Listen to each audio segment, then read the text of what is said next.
তিলাওয়াতে সাজদার দ্বিতীয় দোয়া।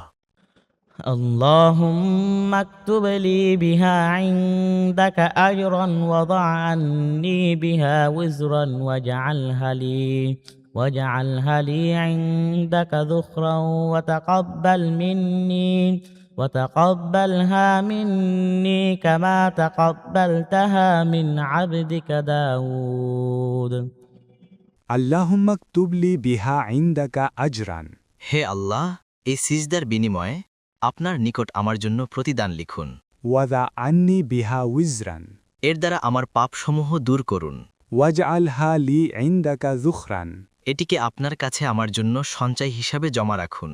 ওয়া তাকাব্বালহা মিন্নি। আর একে আমার থেকে কবুল করুন, কামা তাকাব্বালতাহা মিন আবদিকা দাউদ। যেমন কবুল করেছেন আপনার বান্দা দাউদ আলাইহিস সালামের থেকে।